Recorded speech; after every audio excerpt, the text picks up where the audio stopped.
Voyez-vous, l'impérialisme a tort. Mais l'impérialisme... Contre ces candidats, non. Non. Combattant de l'indépendance, aujourd'hui victorieux. À vous tous. La prise du pouvoir de l'État par la has now been taken over by the military hunters. This country has been shedding 4 سنوات أو 8 سنوات وبعدها أخشى أن تعود حليمة لإعادة الجديد.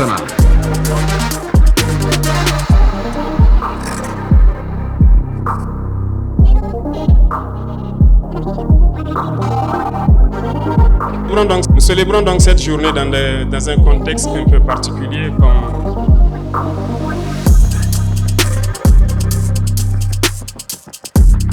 To make noise, really.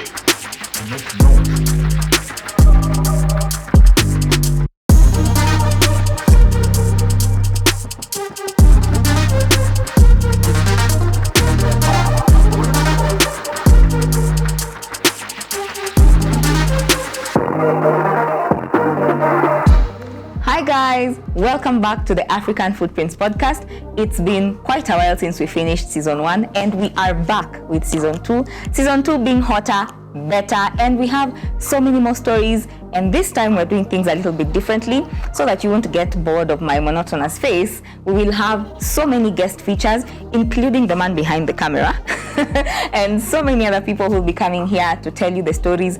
So yeah, it's quite exciting, and thank you first of all for supporting us thus far. We have quite a number of subscribers, tufikisheni 1,000 please, and we have so many views. I think right now cumulatively we are at 5,000 or 6,000 views. So thank you guys so much. Thank you so much. I cannot take it for granted, all the support throughout this journey. For those who keep sharing, for those who follow us even on TikTok and watch our short videos, thank you so much, and we love you guys so much. So now, for season 2, we are going to have a theme, and you'll pick it from the stories that we'll be talking about. But again, we are grounded. We are still staying in Africa. It's African Footprints after all. And there are some events that have shaped Africa and certain specific countries in Africa to where they are now. And the story that we're going to talk about today seriously explains when Mr. Nice sang Kikulacho Kingwoni Mwako. I think this is what he meant, but we didn't understand it then. But once you hear it, you'll be able to understand. So once again, welcome back to the African Footprints podcast with me, Efi Atieno. The night of the 4th of August 1983 in Ouagadougou marks the beginning of the revolution of the Volta people. You see, revolution means liberating ourselves from the forces that have been enslaving our continent for more than a century. Nous la gardons notre misère, nous acceptons de nous reconnaître comme tels, mais nous nous imposons de lutter contre cela, contre cette situation, parce que rien n'est immuable. Notre pays produit suffisamment de quoi nourrir. Nous pouvons dépasser même notre production, malheureusement. 30 years after the event, the death of Thomas Sankara continues to haunt Blaise Compaoré. An international arrest warrant has been issued against him. His detractors accuse him of having ordered the assassination of the then President Sankara.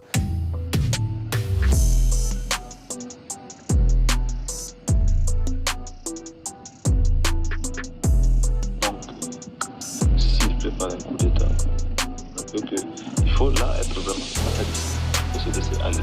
C'est imparable. Mais au fond de vous, vous ne pouvez pas imaginer qu'il puisse en parler. Non.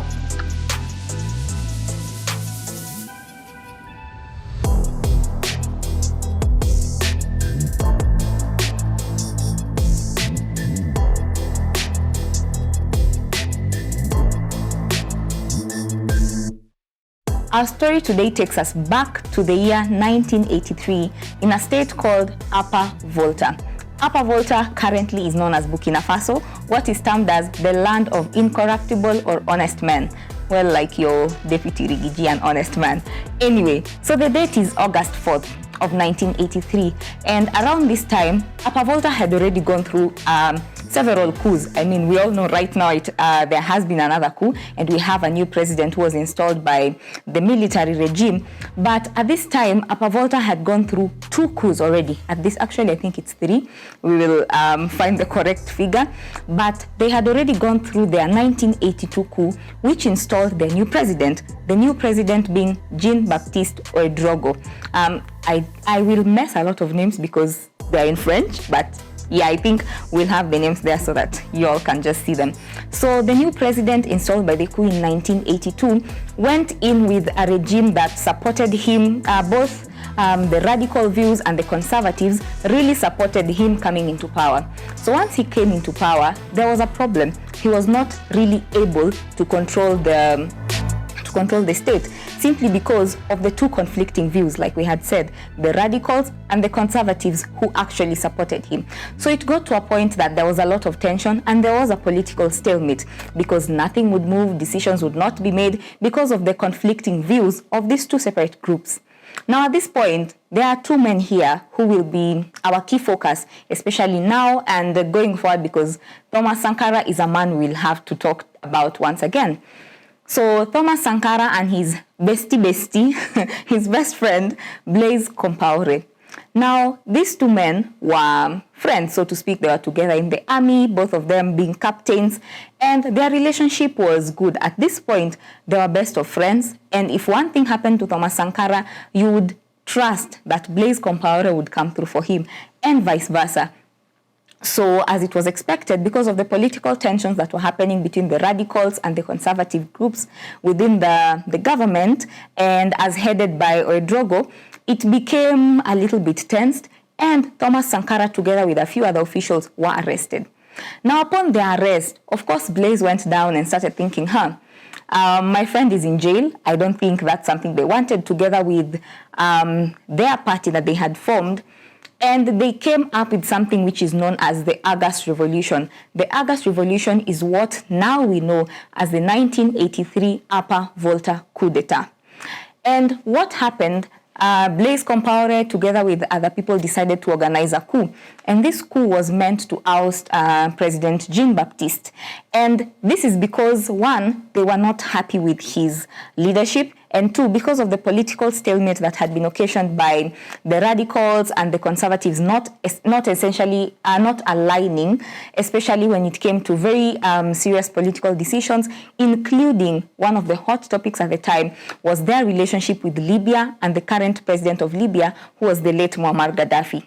So it got to a point that the relationship was so strained that when Blaise Compaoré gathered a team to just organize the coup, it was very successful because he had a team of about 250 soldiers.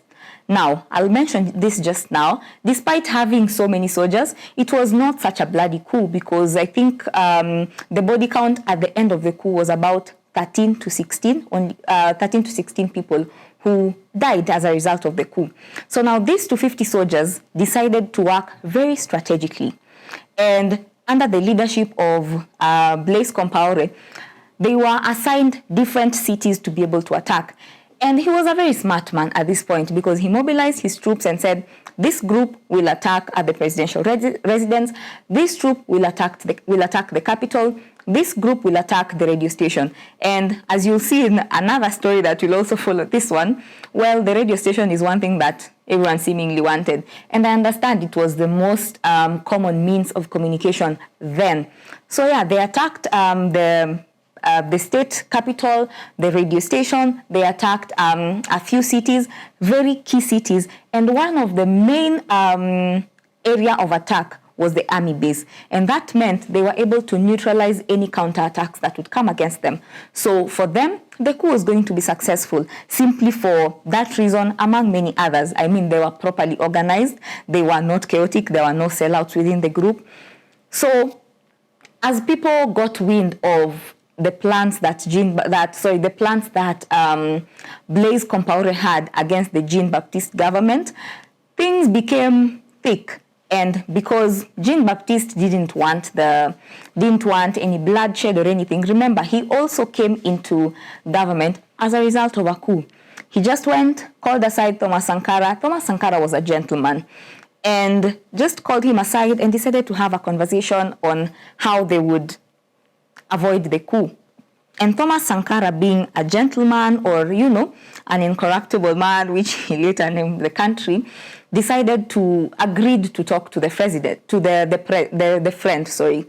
When he agreed to talk to his friend, Blaise Compaoré, now this was the challenge. Remember, in the organization structure, there were 250 troops attacking different areas. So by the time Thomas Sankara is having the conversation and it's about 7 p.m., the coup has already started. Certain cities have already been attacked and already been captured. The army base has already been captured at this point.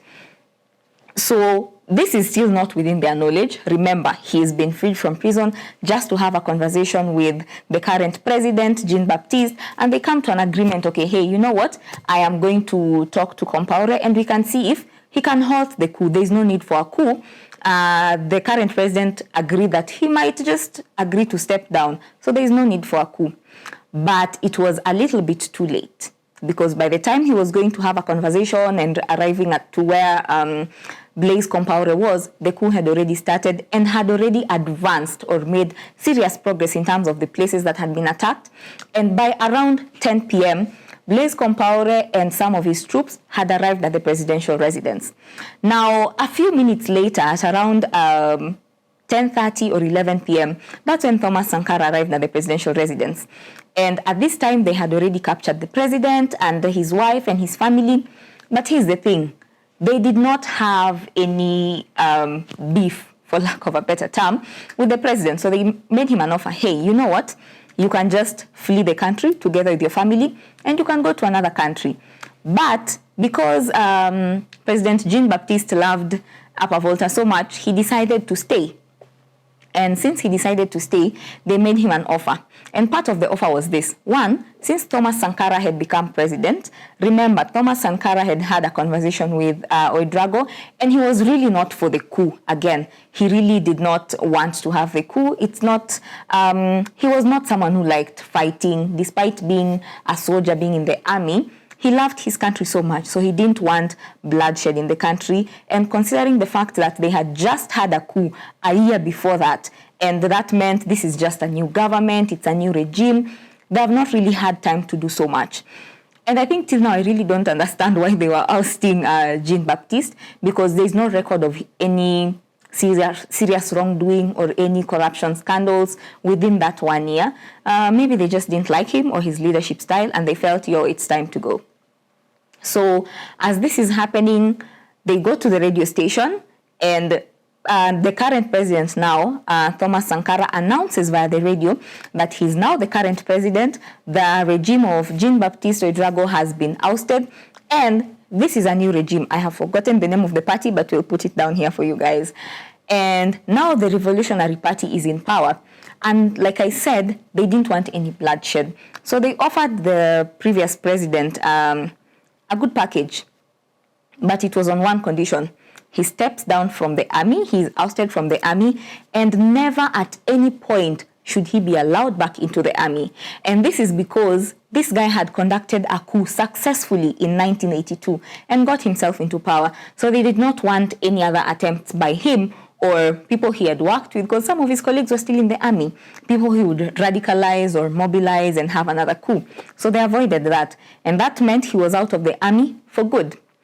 This man was a doctor, so he went back to his medical career. Can you imagine, from a president? He went back to his medical career, worked in a local hospital in Upper Volta, and that's just his life. And he never took up any role in politics, any active role, never played a part in the active role. But in 1985, the former president Jean-Baptiste released a book, a tell-all book, a memoir of his life. And in his book, he narrates his story and also gives a little bit of criticism about Thomas Sankara's leadership, which is something we'll talk about when we talk about Thomas Sankara, the man, and his story from his birth to his assassination in 1987. Now, in his book, he makes a very interesting comment. He says him and Sankara were not enemies. At any point, they were not foes. They were just people who had political differences. So they did not have any enmity between them or anything like that. Just political differences because one had a radical view and one was a conservative leader, so to speak. And after this, I think Jean just went on to live a very quiet life. But that was not the case for Thomas Sankara. After he took over power, he only served from 1983 August to October 15, 1987, when he was sadly assassinated by the one and only Bestie. You all know the name by now. I hope you've said it. Blaise Compaoré. And that is why I said, Mr. Rice was right when he said, Kikulacho, kinguoni mwako. The same person who put him in power is the same person who later organized a coup that ousted him and put himself in power, because Compaoré ended up being the president of Burkina Faso from 1987 to, when was it? Just recently, he served for about 3 decades, 30 whole years. And about 34 years later, he was tried and found guilty together with other officials for the assassination or the murder of Thomas Sankara. But it was a little bit too late. Our revolutionary African leader had already died. Now, so many people attribute Thomas Sankara's leadership style to his exposure to school in France. He was a brilliant student. His schooling in France, and also a lot of his reading of Karl Marx books, and that inspired the kind of person he was and the kind of leadership he exuded. But like I said, that's a story for another day. Today, I want to end there, and be sure you check out for part 2, because we'll be talking about the man who is now in that seat after another coup in 2023. The man by the name, what's his name again? I've forgotten his name. They have very difficult names, but his name is Captain Traoré. Traoré. Well, it's a thing with these French people, African French people.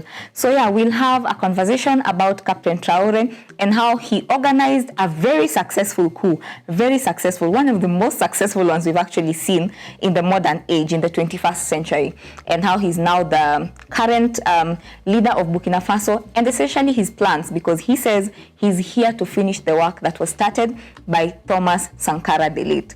Thank you for tuning in, guys. Make sure you watch, subscribe, share with your friends, tell everyone to come and watch. Bye.